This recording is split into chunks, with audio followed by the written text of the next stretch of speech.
Live from downtown Detroit, Local 4 News at noon starts now. A 2-year-old child trapped when a mobile home catches fire has died from their injuries. And we do start with this tragedy out of Monroe County this noon. Thank you for joining us. I'm Rhonda Walker. The fire happened at a mobile home park on Outer Drive near West 7th and Telegraph in Monroe County. Our Victor Williams is there. And Victor, no doubt this family is just devastated.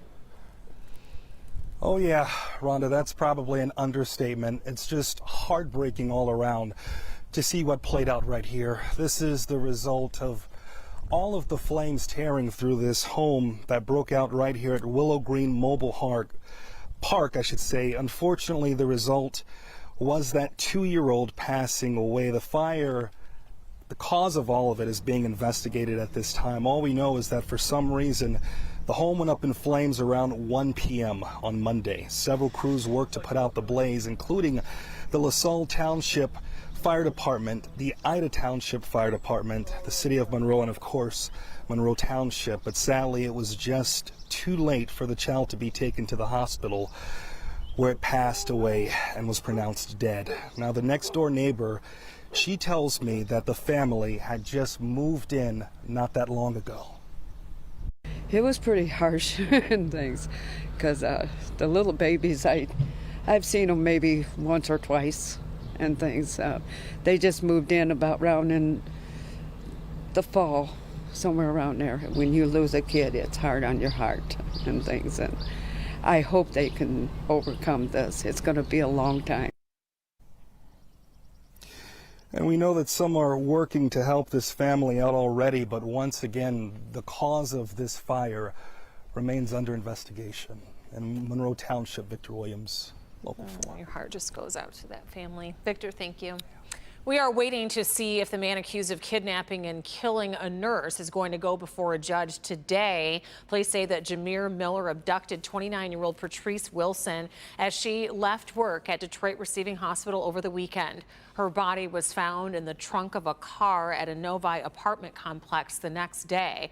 The family is telling us at one time the two were in a relationship, but Patrice was trying to get away from Miller.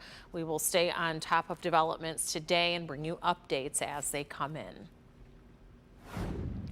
We do have an update now to a serious crash along the Southfield Freeway. We first brought you this as breaking news last night at 11. Police say that a woman driving an SUV was speeding and crashed into the back of a car pulling a boat on a trailer near 8 Mile. She was ejected from the car and now listed in critical condition. It sparked a chain reaction crash.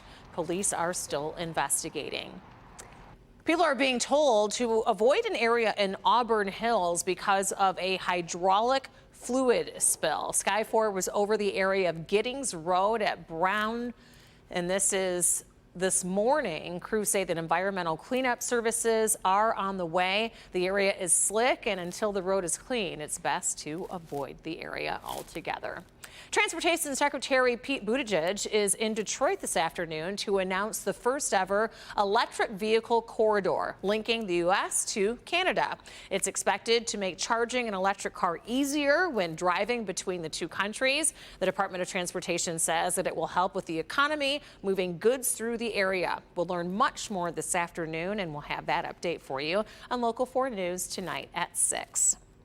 Time is running out with the debt ceiling deadline fast approaching on June 1st. Congressional leaders are meeting with President Biden at the White House today in an effort to hammer out a deal. Let's get to Drew Petremol with the very latest on the progress, as experts say a debt default could trigger a financial crisis.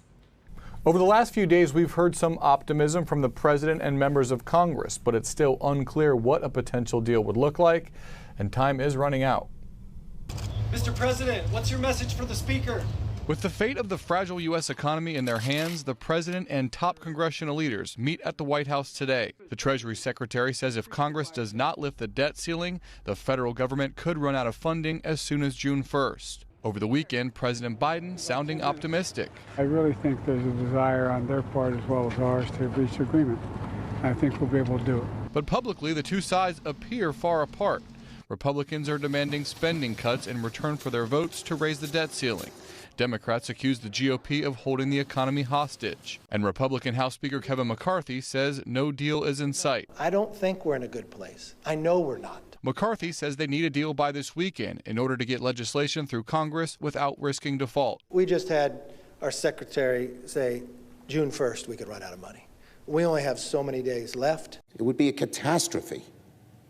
No one should play with it. No one should flirt with it. No one should hold it hostage and say, unless you do this, we're going to default. The stakes are clear. What's not is whether lawmakers can reach a deal before time runs out.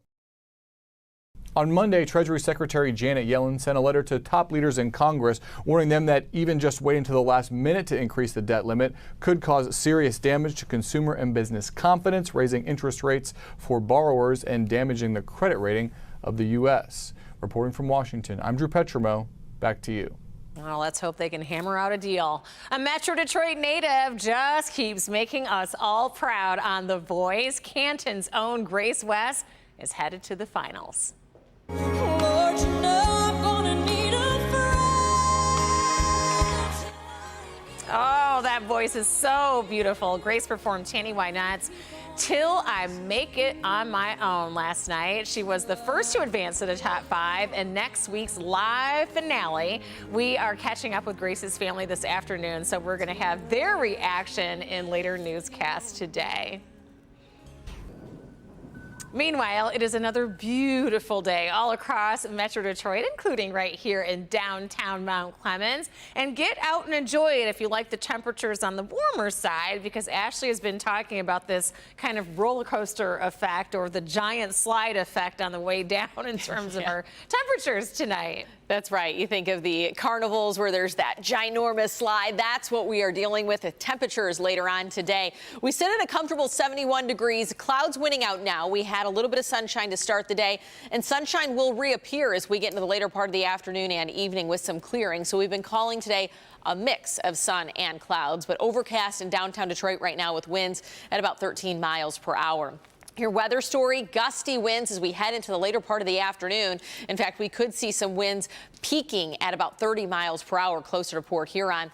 Cooler temperatures settle in this evening and stick with us on Wednesday, but we do welcome back the sunshine before some rain returns late Friday night into your Saturday. But the 24-hour temperature changes upward, so we're 5 to 10 degrees warmer across Metro Detroit. That puts us at 71 here at Metro and City Airport, same in Pontiac and up in Flint, 72 in Mount Clemens, Port Huron, Lapeer even at 73, 69 down in 2 Monroe. Sustained winds are coming out of the west between about 10 to 15 miles per hour, and they will pick up as we go into the evening.